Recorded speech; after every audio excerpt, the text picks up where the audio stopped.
الحمد لله رب العالمين والصلاة والسلام على رسوله الكريم أما بعد.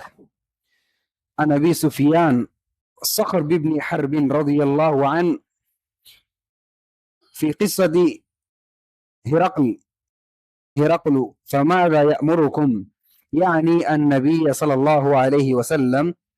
قال أبو سفيان: قلت يقول اعبدوا الله وحده ولا تشركوا به شيئا واتركوا ما يقول آباؤكم ويأمرنا بالصلاة والصدق والعفاف والصلة. متفق علیہ. محترم بھائیوں، ابھی آپ کے سامنے صحیح بخاری اور صحیح مسلم شریف کی حدیث پڑھی گئی ہے. حدیث کے راوی صحابی رسول ابو سفیان صخر بن حرب رضی اللہ عنہ ہیں. ہرقل کے دربار میں گئے تھے اور ہرقل سے ان کی جو بات چیت ہوئی تھی اور ہرقل نے چند سوالات ان سے کیے تھے جو روم کا بادشاہ تھا.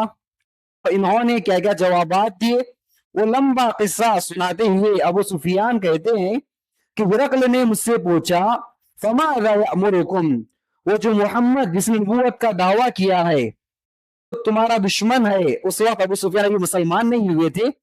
تو ہرقل نے ابو سفیان سے پوچھا وہ جو محمد ابھی نبوت کا دعویٰ کیا ہے وہ تمہیں کس بات کا حکم دیتا ہے، کن باتوں کا حکم دیتا ہے؟ تو ابو سفیان نے کہا کہ محمد ہمیں حکم دیتے ہیں صلی اللہ علیہ وسلم اعبد اللہ وحدہ، ایک اللہ کی عبادت کرنا، ولا تشرکوا بہ شیئا، اور اس کی عبادت میں اس کے ساتھ کسی کو شریک نہ کرنا، واترکوا ما یقول آباؤکم، اور تمہارے آباء و اجداد جو کہتے آئے ہیں اس کو چھوڑ دو، ویأمرنا بالصلاۃ، اور محمد ہمیں نماز پڑھنے کا حکم دیتے ہیں، سچائی کا حکم دیتے ہیں، پاک دامنی کا حکم دیتے ہیں، اور رشتہ داری کو جوڑنے کا حکم دیتے ہیں. حضرین گرامی دیکھیے، وہ اس دور کی بات ہے جب ابھی دین اسلام امت محمدیہ میں جو دین اسلام پیدا ہوا تھا. محمد صلی اللہ علیہ وسلم نبی بنا کر ابھی چند سال ہی ہوئے تھے.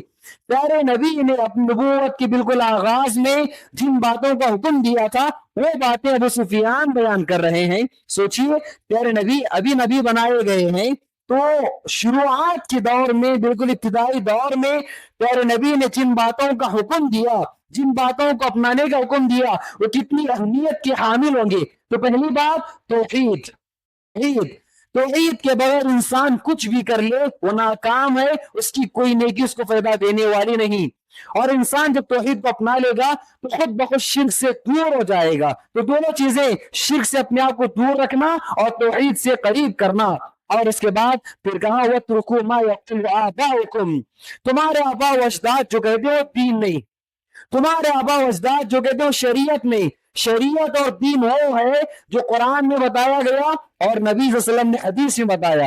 تمہارے آباء و اجداد نے، تمہارے باپ دادا نے جو کہا وہ دین نہیں، اس لیے آباء و اجداد باپ دادا کی باتوں کو چھوڑ دو. محمد ہمیں حکم دیتے ہیں وَيَأْمُرُنَا بِالصَّلَاةِ، نماز پڑھنے کا حکم دیتے ہیں. دیکھیے بالکل ابتدائی دور میں پیارے نبی نماز کا حکم دے رہا ہے. ابھی نماز فرض نہیں ہوئی، اس وقت بھی پیارے نبی نماز پڑھنے کا حکم دے رہے ہیں.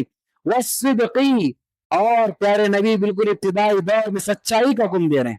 تو دیکھیے دین اسلام میں سچائی، سچ گوئی، سچ کہنا، اس کی کتنی اہمیت ہے. پیارے نبی بالکل ابتدائی دور میں کفار مکہ کے سامنے جو دعوت پیش کر رہے ہیں اس میں ایک اہم رکن سچائی بھی ہے. تو دین اسلام میں سچ کہنا اس کی بڑی اہمیت ہے. اور اس کے ساتھ فرمایا والعفاف، پاک دامنی، اپنے آپ کو پاک دامن رکھنا. انسان کو پاک دامن رہنا یہ بہت مشکل بات ہے، بہت مشکل بات ہے. اور اس پاک دامن کو تھوڑی دیر میں گندا کرنے کے لیے ایک انسان کا شبہ کافی ہے. ایک انسان کا شبہ کافی ہے ایک انسان کی پاک دامنی پر انگلی اٹھانے کے لیے. تو پاک دامنی یہ اتنا آسان کام نہیں ہے. وصلتی، رشتہ داری کو جوڑنا، رشتہ داری کو جوڑنا. دین اسلام میں ان باتوں کی بڑی اہمیت ہے. تو پیارے نبی صلی اللہ علیہ وسلم نے بالکل اپنی ابتدائی نبوت کے دور میں ان باتوں کا حکم دیا. اللہ رب العالمین سے دعا ہے کہ اللہ رب العالمین ہم تمام کو اس حدیث میں جو باتیں بتائی گئی ہیں ان باتوں پر عمل کی توفیق نصیب فرمائے. آمین. السلام علیکم ورحمۃ اللہ وبرکاتہ.